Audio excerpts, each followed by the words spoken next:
Okay, everybody, here we are in our final video lecture of this pre-arrival portion of our course, and I don't know about you, but I'm looking forward to not communicating through the computer, but actually seeing each other and speaking face-to-face.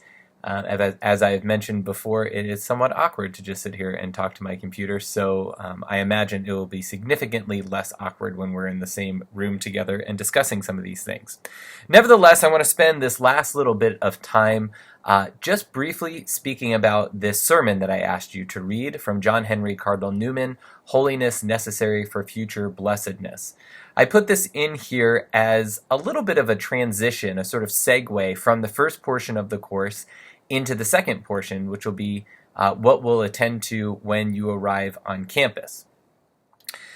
So let me speak about this sermon a little bit.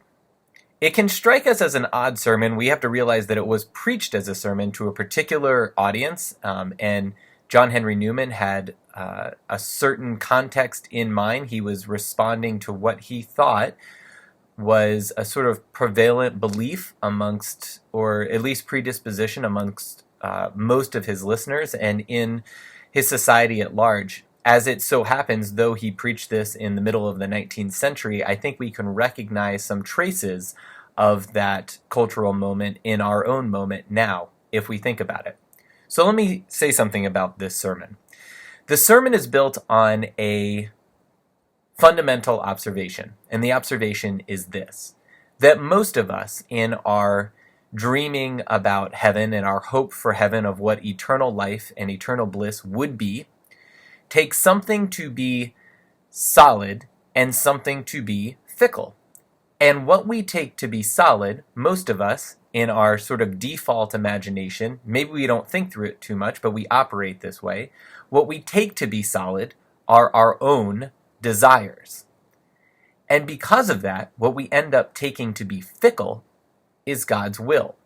That if our desires are the solid thing, then God's will bend to our desires. Now, very few people would actually say that, come right out and say that. But what Newman is stating is that this is how we operate in our imaginations, in our hope most of the time. What he wants to do in this sermon is confront that by saying, no, in fact, what is solid is God's will, and what is fickle are our desires. Therefore, holiness is about coordinating or orienting our desires to God's will. Let me speak about this with an example, as a matter of fact, and it's one, at least a story with which you're all familiar in one way or another. It's the parable of the prodigal son, what's normally called the prodigal son. And you know this well enough, I imagine, that a man had two sons, and the younger son asked for his inheritance so he can go out to where he pleases to seek his own pleasures. As it happens, he squanders his inheritance in his own pursuits. And as you know, eventually he's flat broke and has to return home. But the second son, we think about probably less often.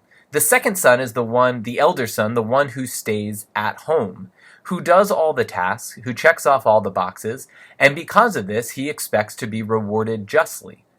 But even more than being rewarded justly, what we see at the end of the prodigal son parable is that the elder son resents the fact that his younger brother is welcomed back home.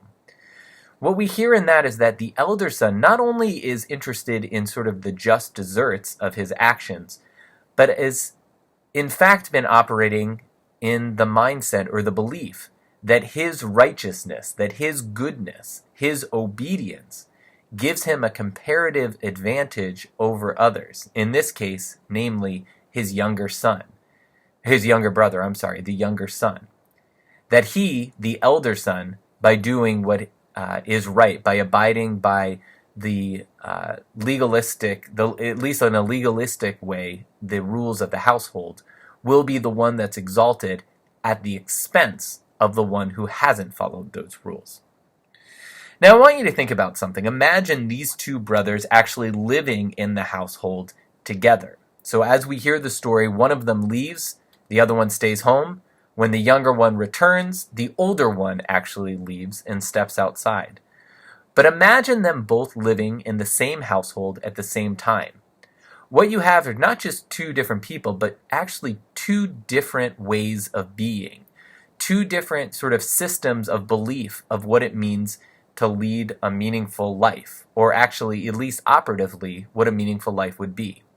In the younger brother, you would have operating in that household the belief that the gifts that you're given, the inheritance that you receive, is your possession to do with as you like, to seek your own pleasure and your own ways, despite what others might think, despite what sort of external demands might be there.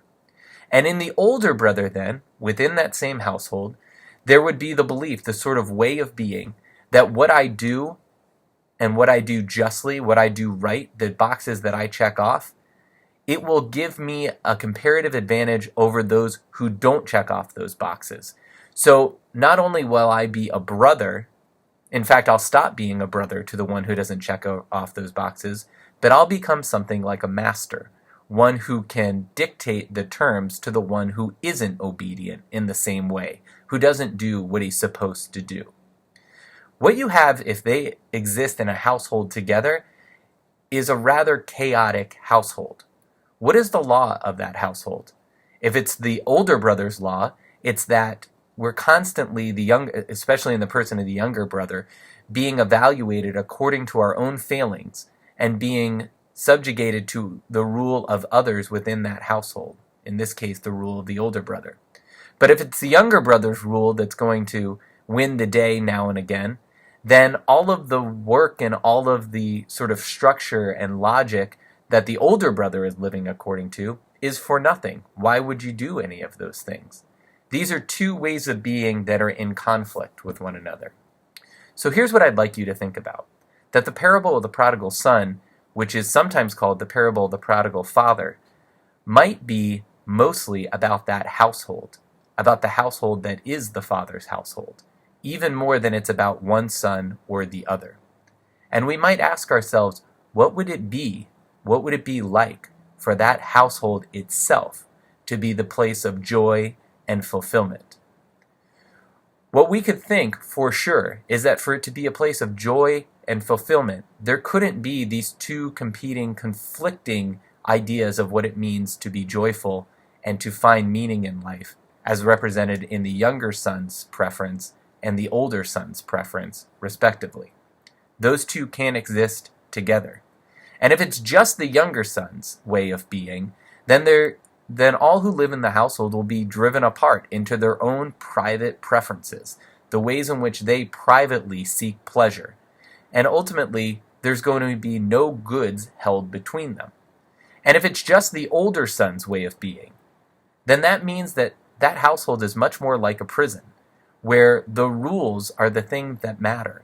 And the rules give you either a comparative advantage over others or comparative disadvantage over others. There is nothing like a community of shared concern. There's only the weighing of benefits and deficits one to another. This is why the father in that parable is the central figure in the end. That the household is the main stage and the father is the central character. Because the father provides the logic for the household. That he's the one that waits for and welcomes back the younger son to say that your seeking of private pleasures wasn't in fact true, and I'll wait for you to help you heal from those desires to seek your own private pleasures. And that father is also the one who steps outside with his older son, who won't allow his older son to dictate the rules of the household, but says to his older son, come back inside and celebrate with me that your younger brother has returned.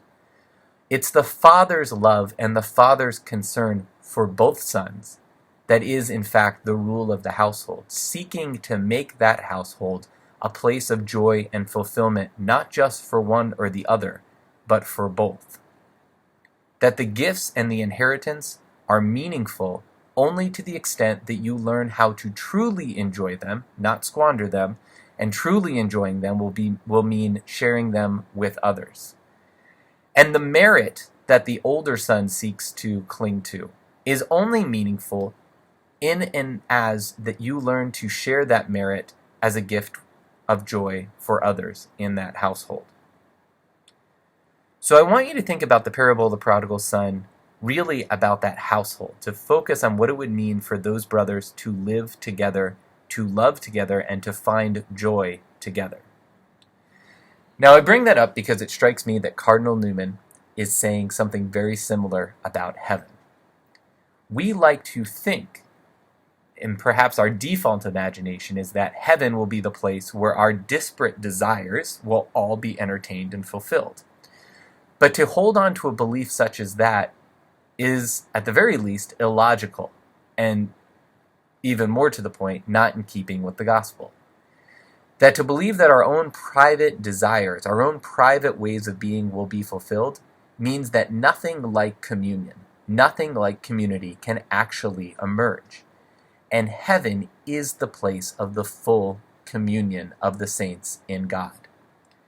That we might think of heaven as a household. And if we do that, we have to learn how to live there for both our own good and the good of others. And those two things, our own good and the good of others, are intricately related to one another. That we cannot have our own good at the expense of others. We're not built that way, and the father of that household has not created the household to abide that. What Newman is saying is that holiness, such as exercised and sought in this life, is about learning how to live in that household forever, to find our good and our joy there, to allow our good and our joy to be the good and joy of others, and to allow the good and joy of others to become our own good, our own joy. I bring this at the end of the first part of the class, this sermon, because I want us to recognize that as we've studied the Creed, especially against that initial backdrop of something like moralistic therapeutic deism and competing narratives, that when we study the central claims of the Christian faith, we see that in Christ, God, the Father, heals us of our too small desires, of our disparate and ultimately selfish desires. In fact, our addiction to other ways of being that in the end lead to our own ruin if we pursue them without relenting. That what's being enacted in the Christian mystery of salvation is God's saving will becoming the order and the logic of the world, not for the sake of remaining as we are now, but for growing into a love for what heaven will be, where God's will is all in all, and we share our good with one another. That in fact, our good is the sharing of concern and of joy with one another. We'll hear this more fully demonstrated when we turn to Henri de Lubac's Catholicism in the next part of our course. But at this point, it's worthwhile to use this as a point of reflection back on where we've come from.